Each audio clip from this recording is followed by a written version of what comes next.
So, did you just finish your van build?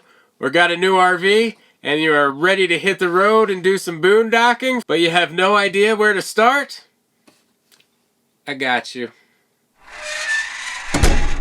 My name's Tom, and I'm leaving the grind behind and hitting the road in search of adventure in my custom tiny studio on wheels. Welcome to Casa Nowhere. Don't forget to subscribe. You wouldn't want to miss anything. Well, hello internet. I am back with part 2 of my Boondocking 101 series. If you did not see part 1, which wouldn't surprise me because YouTube really didn't show it to too many people, I'll put a link up here. For those of you who have seen it, let's get right to part 2. So I have found there are 2 good strategies for when you're going to travel a long distance from one cluster to the other.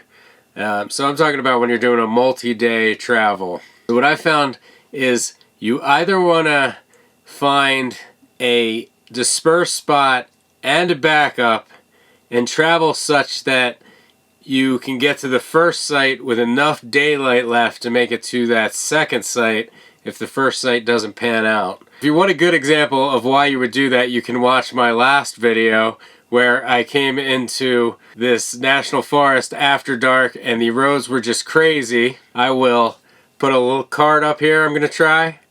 And then the other technique is to stay at a Walmart or a rest area, and then you can drive later, because if you're going to park at a Walmart, it's really best to get there either just before they close if you're going to try and go in and shop, or about a half hour to an hour after they close if you're just there to sleep, because you're really not going to fall asleep in a Walmart parking lot until about an hour after they close.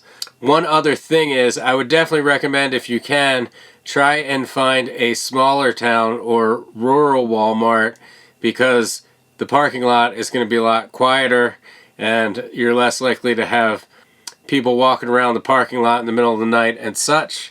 They may ask, how do you make that decision?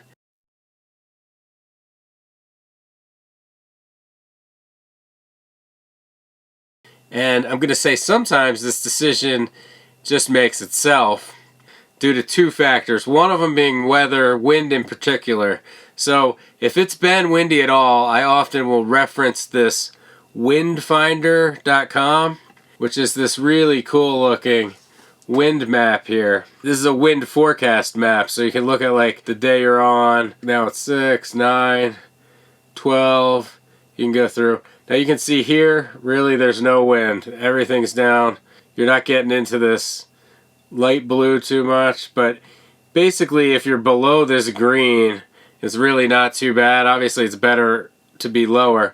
But one thing I have found is it's very rarely windy all day. It almost always calms down late afternoon, early evening. So if you're trying to move and it is windy, you can kind of use this to determine where it's windy and when, and drive accordingly. So if it is windy, you might want to leave a bit later and find a Walmart for about when you want to go to sleep and drive to that Walmart. Get there after they're closed. You can wake up, do some shopping. Maybe you can find a laundromat in that town and wait for the wind to die down again if it's windy the next day. So that might make the decision for you.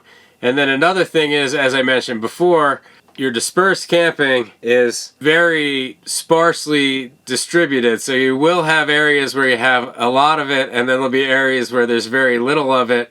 So in some areas, it might be hard to find a place and a backup that work with your time frame of how far you want to drive. I will say, of these 2 strategies, the strategy of doing the dispersed camping I find to be the best, and I actually have found some really awesome spots doing this. There was a spot that I found outside of Lovelock, Nevada, and it was a dried up lake. I really seem to like these dried up lakes, but it was just an incredible place. The stars were so bright, it was so peaceful and quiet, and then a dust devil came over me in the middle of the night, which was crazy. I had seen a few of them on my way in, and I never thought that one would come over me, but yeah, this place was just, it was incredible. It was one of those places where you really felt like you were part of nature, and, you know, that in enough time, nature was just going to reclaim the whole trailer and the truck and homogenize itself to the surroundings. But yeah, I really liked that spot. And then there was another really cool spot that I found just in between, and that was this abandoned drive-in outside of Urington, Nevada. That was pretty cool. I stayed there for the night, listened to some At the Drive-In, and actually figured out that there was a new Mars Volta record in 2020, which really was the perfect soundtrack for camping in a deserted drive-in in the middle of the Nevada desert. That was fun. So yeah, you can find a lot of cool places. The place with the dry lake bed, I probably would have stayed, except for the highs there were like 97 or something at the time, but I'm going to go back there, I think, sometime.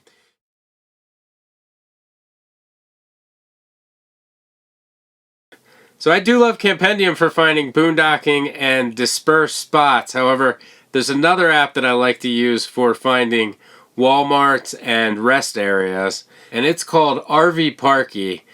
So this doesn't open up right to a map. I put in someplace close to where I'm going to go. I'm just putting in a random spot here.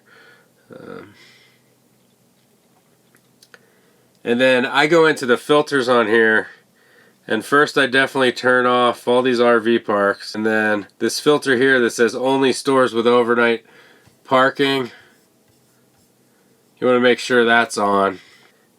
Those spots I turned off, they're still there, sort of grayed out. I think those people pay to be on this map. But so this is good. You can find there's also truck stops and stuff on here. I've never had good luck with staying at like a Flying J or a Love's. I've heard people that swear by them, but it's never worked out for me. You know, here's a rest area. One thing about rest areas is you don't want to rely on them late at night, because they tend to fill up often early, and if you're driving late, counting on pulling into a rest stop at midnight, it's probably going to be full, or it might be full. So I try not to pull in too late to a rest stop. I'm trying to find a Walmart. If you're from the East Coast, you're going to be shocked how few Walmarts there are in certain areas out west. Okay, here's one. So I stayed at this Walmart when I was on my way to Wyoming. So there will be reviews in here, you know what I mean? And I have read a review for some town in New Mexico, and somebody said that 2 different people came up and knocked on their RV trying to bum cigarettes. I didn't stay at that one. You can usually get a good feel for if you want to stay at the Walmart by the reviews here. I believe at this Walmart here, I had a neighbor that was a giant Class A pulling a 3-axle huge cargo trailer toy hauler. So yeah, even rich people stay at Walmart. If weather is not a factor, the dispersed camping is the way to go. A lot of people swear by only driving 4 hours a day. So if you found a dispersed spot that was 4 hours away, that gives you plenty of time to get to a backup if you could find one even within a couple hours. So it's definitely easier on you to only drive for a few hours a day, stop at a nice campsite with a nice view, than, you know, driving all day, parking in a noisy Walmart parking lot, and doing that again. But sometimes you got to do what you got to do. If you're trying to cover a lot of ground in a short time, Walmarts are the way to go, in my opinion. But if you have the time, doing just a shorter day and ending at a dispersed spot is much preferred. Well, that is definitely true. I had a rather rough night's sleep at the Walmart in Price, Utah on my way down here. You get very spoiled with the peace and quiet at these dispersed camping spots, and it can get kind of hard to sleep in a crowded parking lot. But if you're trying to put on a lot of miles in a day, sometimes you got to do what you got to do.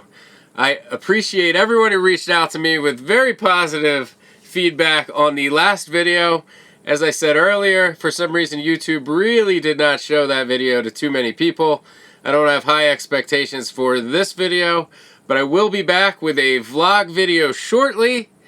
As always, thank you for watching, and have a good one.